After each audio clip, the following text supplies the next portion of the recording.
Every era has its own way of looking at life.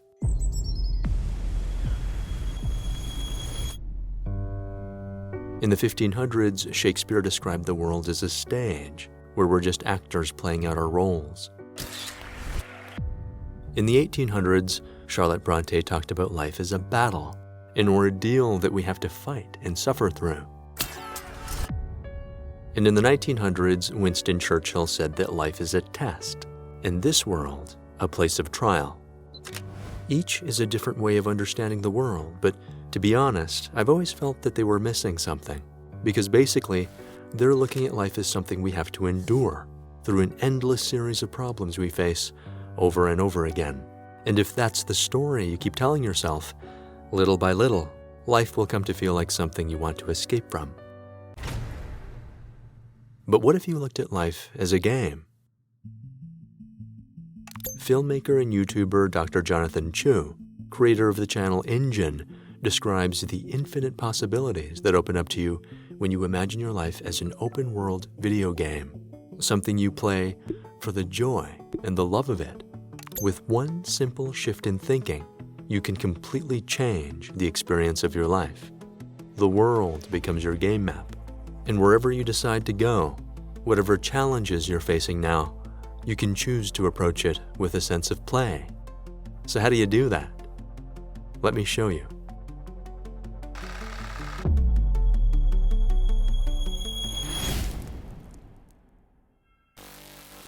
In the show Rick and Morty, Rick Sanchez is a brilliant scientist, a genius, but he's reckless. He takes all kinds of crazy risks. His grandson Morty, on the other hand, is not a genius. He's a good-natured boy, but often too trusting and naive. The show explores their absurd and fantastic adventures as they travel to new worlds and other dimensions. There's an episode where Rick takes Morty to play a futuristic video game on an alien planet. It's way more advanced than any game on Earth. It's a strange game called Roy. His headset comes on and, in an instant, he wakes up in a completely different body, in a room he doesn't recognize. A woman walks in. "Roy, what's wrong?" "I had a nightmare. I was with an old man and he put a helmet on me." "Well, don't worry. It was just a dream." And so he grows up, and he goes to school. He becomes the star of his football team. He falls in love. Years pass as he raises his own family. Soon, he has to deal with the reality of supporting them. He goes to work at a carpet store, but his heart isn't really in it. One day, he's diagnosed with cancer. "I'm not ready to die," he says. After a long, painful treatment, he comes home. By some miracle, he heals. He's even healthy enough to go back to work. At the age of 55 years old, he steps up to reach for one of the carpets, something he's done thousands of times before. But this time, he loses his footing. He falls to the floor, and his life comes to an end. Game over. The helmet comes off, and Morty realizes it was all a game. And yet, he lived a whole other lifetime within this game. It felt so real, so immersive, he had no idea he was even playing it. "Where's my wife?" Morty says. Rick teases him. "You beat cancer and then you went back to work at the carpet store? Boo." Now it's Rick's turn to go into the game, but he plays it exactly the opposite way. There's a real excitement as he takes crazy chances within the game. A crowd begins to form. "Hey, this guy's taking Roy off the grid. He doesn't even have a social security number for Roy." It's a funny and thought-provoking scene because it raises an important question. How would you approach your life if you knew it was a game? Would it give you a greater sense of play, or would you play it safe in one small corner of the game? Rick and Morty each take radically different approaches, and to be fair, a reasonable one has to lie somewhere in the middle. Because playing it too safe means you're never really living your potential. But taking too many risks also stops you from building the stability you need. We have to balance our need for security with the courage to go after the things we want. But before we go deeper into what this means for you, I think it's important to look at some of the common myths people have around this idea. Because before you can reframe your life as a game, you need to understand some of the limiting beliefs that can stop you from making that shift.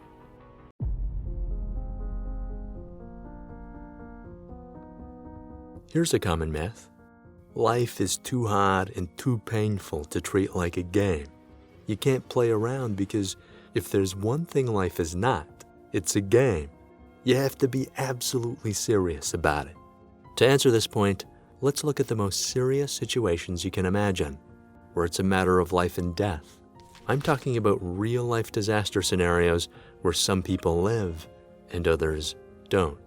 One of the most incredible examples comes from the story of Joe Simpson and Simon Yates. In 1985, they climbed to the top of the Ciula Grande Mountain in the Peruvian Andes. It's about 21,000 feet high. As they were making their way down, Joe fell and broke his right leg. But it wasn't just broken, it was so completely shattered that his calf bone had driven through his knee joint. The most horrifying thoughts began to fill his mind. That's it, my life is over. They were completely alone on a snow-covered mountain, with no other people in sight. They couldn't call for help. Joe knew there was no way his friend Simon could carry him down. It was a 19,000-foot drop to the bottom.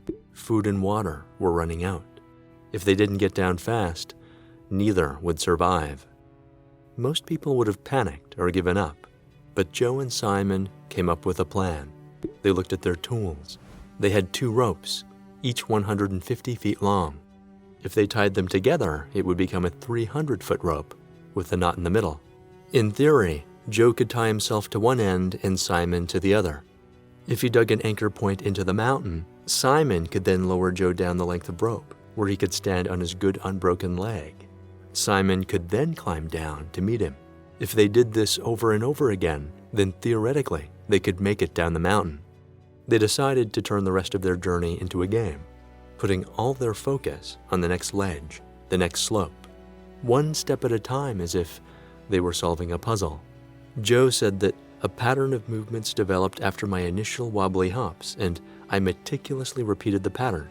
Each pattern made up one step across the slope, and I began to feel detached from everything around me. I thought of nothing but the patterns. This shift in mindset turned his struggle into a kind of dance, a game that freed him from the terror of what he had to do. And it's something we see with many people who survive disaster. Lawrence Gonzalez, the author of the book Deep Survival, writes that countless survivors have reported the same thing. By developing a pattern and then fixing on nothing but making the pattern perfect, they were able to get out of seemingly impossible situations. And so Joe Simpson had come to accept his situation, to reach the stage of playfulness. But Joe and Simon ran into a huge problem. They reached a point where Simon had unknowingly lowered Joe off a cliff, where he had nothing to stand on. As he hung helplessly in the air, neither of them had any idea how far the drop was to the next ledge. Joe had no way of climbing back up the rope. Simon couldn't pull him up, and so they stayed there for more than an hour. Both were now in incredible danger. Simon knew that if he tried to climb down, they would both fall off the mountain. So there was only one thing he could do. With a heavy heart, he took out his knife. He decided to cut the rope between them, knowing it would send Joe to his doom. In an instant, Joe dropped and disappeared off the side of the cliff. And yet somehow, Joe was still alive. He fell more than 200 feet and landed on a small ledge inside a crevasse.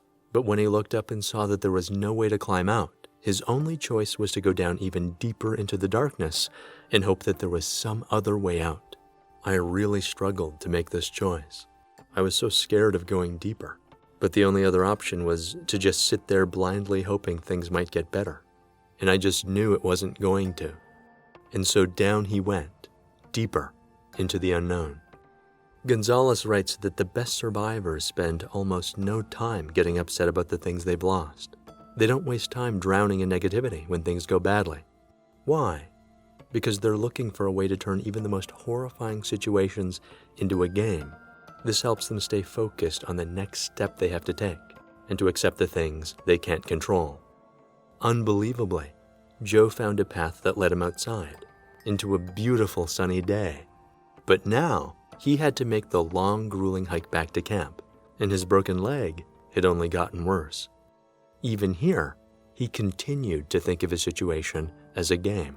he would look at a rock in the distance and think, I bet I can get there in 20 minutes.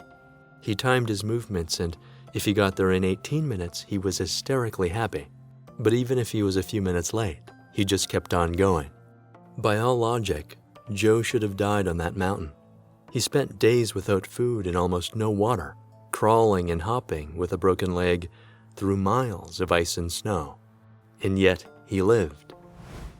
When Joe looks back on his harrowing journey, it fills him with a sense of amazement and gratitude. When you reframe the problems in your life as a game, it gives you the resilience to keep on going, even in the most desperate situations. And it's something you can apply to your life right now. Maybe you're studying for a tough exam. Maybe you're looking for a new job.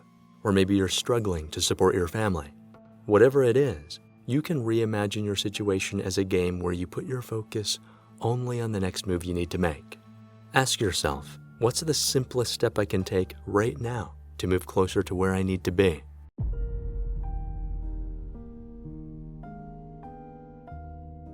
Here's another myth. People don't want challenge. That's why they follow the path of least resistance. Obstacles and adversity make everyone miserable. If you could somehow take away everyone's problems, they would instantly become happy. Here's what's wrong with that. Let's look at what is arguably the most popular video game of all time, Tetris. It sold 520 million copies worldwide and is considered by many to be the most timeless video game ever made. But let me ask you a question. Why does Tetris have all of these different kinds of blocks? Seriously, why so many? Wouldn't the game be a lot easier if there was only one type of block? And wouldn't it be even easier still if we made that one block fill the whole length of the screen? That way you'd win each and every time. You could do that, but no one would ever play that game. Winning it would feel hollow and unsatisfying. Why? Because we need challenge. The human mind is uniquely designed to solve problems. We know this because there's an unbroken chain from this moment that connects you to the very first human beings in which people have solved complex problems one after another. From making fire, building shelter, growing food, to harnessing electricity. Every technological advancement we enjoy today, we have precisely because of a need to overcome adversity. The English author and philosopher Alan Watts captured this same basic insight with this thought experiment. Imagine that every night you could dream any dream you wanted, and that you had the power within one night to dream an entire lifetime. Naturally, as you began on this adventure of dreams, you would fulfill all your wishes. You would have every kind of pleasure you could imagine. And after several nights of several lifetimes of total pleasure each, you'd say, well, that was pretty great. But sooner or later, you'd get bored.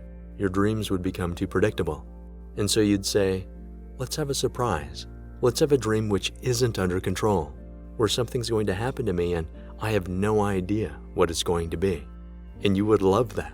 And you'd come out of it and say, wow, that was a close call, wasn't it? And then you'd get more and more adventurous. You'd make further and further out gambles as to what you would dream. Until finally, you would dream exactly where you are now. You would dream the dream of living the life that you are actually living today. Our biggest mistake is in thinking that the perfect life is one where we have no problems, no difficulties, and nothing to solve. Because obstacles are a necessary part of every game worth playing. They're a vital part of life. When you understand this, you can't look at things like failure, adversity, or loss in the same way. You stop seeing them as some terrible punishment that happens only to make your life miserable. Instead, you begin to realize that every hardship in your life is there to move you forward in your growth as a human being. Without them, your personal evolution would be impossible. So what do? You follow your dream. You sign up for the class you've always wanted to take. You start the business you've always wanted to start. You ask out the attractive stranger you've had a crush on. You take that chance because this is the great adventure of your life. In those moments when you step to the edge of what you think are your limits, when you genuinely aren't sure if you'll succeed or not, Those are the moments you're living most intensely, what you were truly meant to do. It's where the universe offers its most powerful lessons. It's what it means to follow your bliss. And in this beautiful collaborative game of life, the paths you can take are limitless. This, I think, is the whole reason we're here. It's not that we're actors on a stage. It's not that life is some battle we have to endure or a test we have to suffer through, even if it sometimes feels that way. Life is an experience we co-create with the universe. It's a game we get to play together, with the people we love, with friends old and new. It goes beyond conventional ideas of winning and losing because life is not a zero-sum game.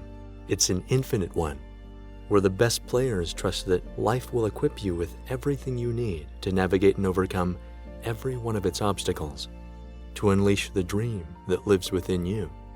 The best of us approach life with a sense of play and know that we don't stop playing because we grow old.